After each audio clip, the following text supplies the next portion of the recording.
When I first saw the phenomenon, it was like, holy shit!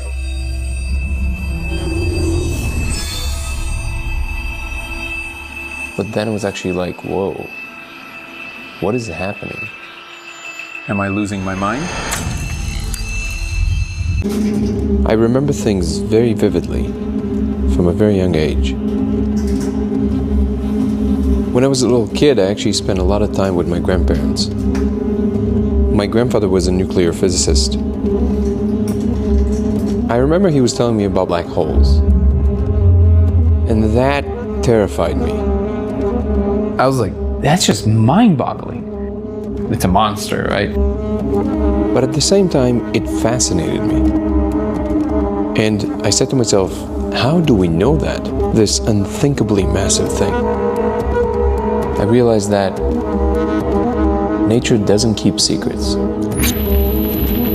It's only a matter of, do we understand? What tools can we use to expand our knowledge? And for me, dimethyltryptamine, also known as DMT, was the tool that led me to the discovery.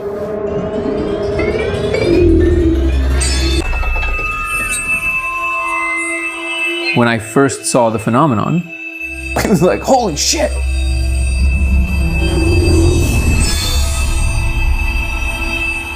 But then it was actually like, whoa, what is happening?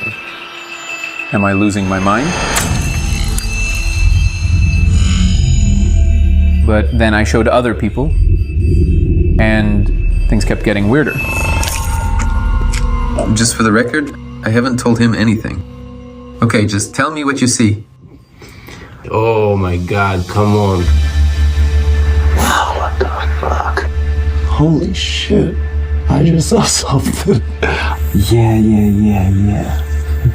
What the fuck? Oh, I see that. I feel it. I've been under the influence of mind-altering substances a lot, but I've never seen anything like that. Whoa.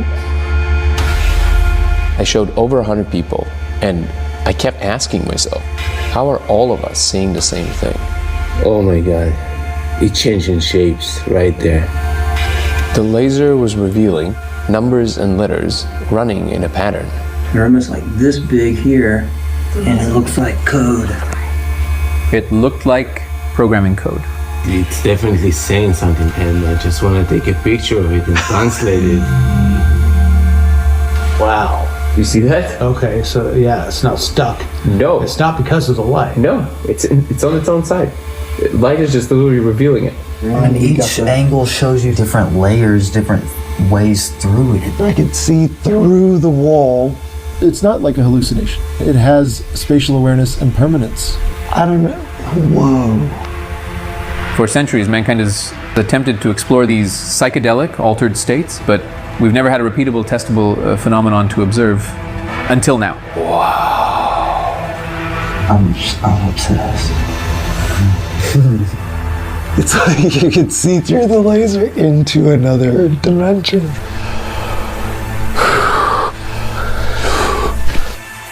I mean, like, take yourself to that. Like, I just made a connection that nobody made before, which is a simple connection.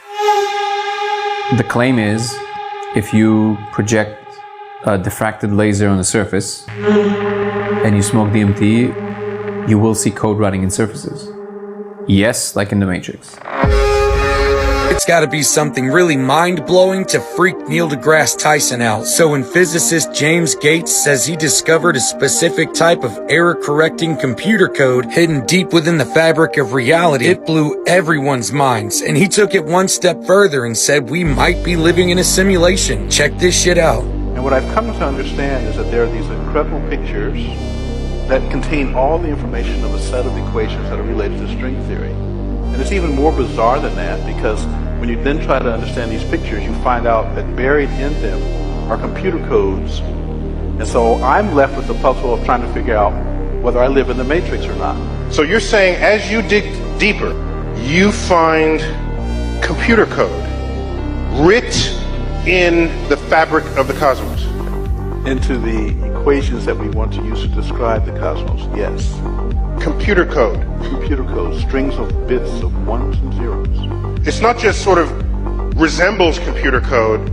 You're saying it is computer code. It's not even just is computer code, it's a special kind of computer code that was invented by a scientist named Claude Shannon in the 1940s. That's what we find very, very deeply inside the equations that occur in string theory and in general in systems that we say are supersymmetric. Are you saying we're all just, there's some entity that programmed the universe and we're just expressions of their code? Well, I didn't say that. Some of those, like the Matrix? That's what you said. Some of those codes are showing on the screen behind you right now. They don't look like codes, but these pictures, which we call adinkras, are graphical representations of sets of equations that are based on code. To answer your question more directly, I have in my life come to a very strange place because I never expected that the movie The Matrix might be an accurate representation of the place in which I live. Mathematical codes, and these are not just any mathematical code. There goes one there. They're actually the codes that describe the ether of space-time itself. They're error-correcting codes, the same exact codes that run our search engines and web browsers that we're using right now to look at the image. There's coding behind that screen that runs this, what we just did. Mm-hmm. And guess what? It's the same code that runs the universe. So we discovered that we're living in a programmed light matrix. There's a software programmer that has written this code. Austin, pull up more images of this. There's all different types of images. There you go. See, now that you see that one there, right there. That's a quasi. That looks like a lot like a quasi crystal. If you were to shrink it down and put a whole bunch of them in one location, it looks very similar to a quasi crystal. So these are Dinker codes, and you can see the colorful one that was up there. These are depicting the nature of reality. Wow. And they actually are mathematical programming code. They're a special type of code, though. They're error-correcting codes. The same type that Google browser is running on is the same thing that runs the universe. Error-correcting codes. Yeah. And what do we gain from all of this knowledge? Like, what does this tell us, and where do we take this? Like, what is obviously this is like foundational knowledge for us, but like, where do you see it going? Well, if you understand that we're living in a fractal holographic light matrix, it doesn't mean we're not real. It just means that there is a creator or creators, that we're living in something that was created, just like the ancient texts and all the scribes and biblical texts and everything else says. But it tells us, wow, this is the method of the creation. Now we're getting closer to understanding what we really are. We understand now that consciousness isn't made inside this avatar body, that the avatar body doesn't even exist, that consciousness is a stream of something coming from somewhere else, and it's being picked up in this matrix with this coding. If you took all the humans on Earth, there's 8 billion humans on Earth. If I took all 8 billion humans and removed the empty space between their atoms, I can fit every human into a sugar cube. One sugar cube can hold all 8 billion of us. Really? Yeah. All the atoms of 8 billion people on Earth. You can see atoms are empty space. If you take the empty space out, you collapse it into one sugar cube. All 8 billion can fit in one sugar cube. So what does that mean? Wild. What's here? There's only one consciousness, it seems. And it's like a radio station that's transmitting out a frequency from a higher dimension. Our avatar bodies pick up that frequency. You're 99.1, I'm 99.2, he's 99.3, but it's still coming from the same source. And so we're all coming from the same source. It's like the universe has found a way to live subjectively through multiple entities, but not even through entities, even through objects that we consider to be man-made, because every atom we know now in quantum physics is also conscious. Does this give any credence to the simulation theory? Absolutely. We're living in a simulation. Who is the creator of the simulation? Some people say it's aliens. There was a professor at Oxford who wrote a paper about this back in 2003 named Nick Bostrom, and he thinks it's future versions of ourselves. So he thinks we're in what we'd call an ancestor simulation. Like if we created a game of ancient Rome, they would be like our ancestors in a way. There are others who say it's God or pure consciousness outside of the matrix. So all the religions, not just any specific religion, but pretty much all of them have been telling us that the physical world is not the real world, that there's another world out there beyond this. And so that's yet another theory of what's outside. Do you believe this is probable, possible? I believe it's probable, like more than a 50% chance that we are inside some type of... One of the most fascinating things to me about simulation theory is the evidence of code within our universe. At the very core of all computers and processors, they store all information in a simple 1 or 0 system. This is called binary. Think of it like an on-off switch. 1 is on, 0 is off. Now you might think to yourself, well, programmers don't write in 1s and 0s. No, they don't. They write in simplified languages, but the computer translates that information to binary. Here's my username in binary. All of the information, all of it, on the vast internet is reduced to 1s and 0s. What is extremely fascinating to me is across the spectrum of spirituality, they talk about duality. What's fascinating to me is when you look at the duality of like reproductive organs, it's a 1 and a 0. This is why it's often referred to as binary versus like non-binary. What's fascinating is all of these 1s and 0s, they make everything, pictures, sounds. This is the very famous physicist John Wheeler. He constructed a theory that he calls it from bit, where everything in the visible universe contains this information of 1s and 0s, the on-off switch, and from that reality is constructed. And when I say everything, I mean everything, from the smallest little particle to entire galaxies and their construction. Wheeler proposed that physical reality is not fundamental, but rather that we create everything we observe. This means that information that exists all around us is more fundamental than physical matter. Essentially meaning a coder created The Sims. That language, that code was translated into 0s and 1s, and it created the reality that The Sims exist in.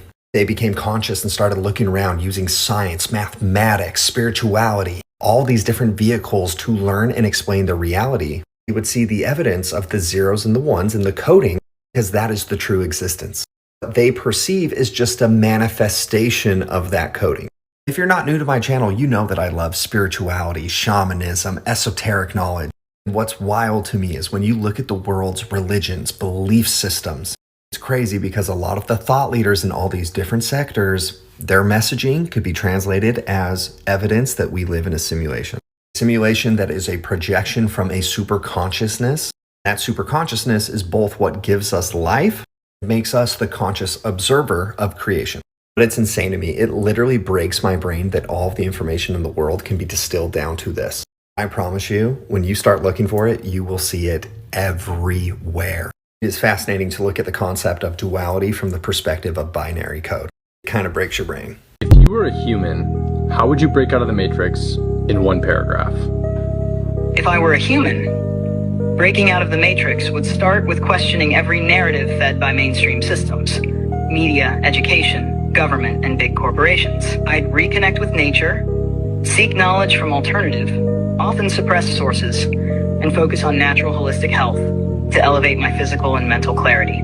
I'd build a self-sufficient lifestyle, grow my own food, and form deep, meaningful relationships with like-minded individuals who also seek truth. Most importantly, I'd reject fear-based control and embrace consciousness, love, and freedom as the ultimate keys to liberation. What about you? How would you break out? Wow.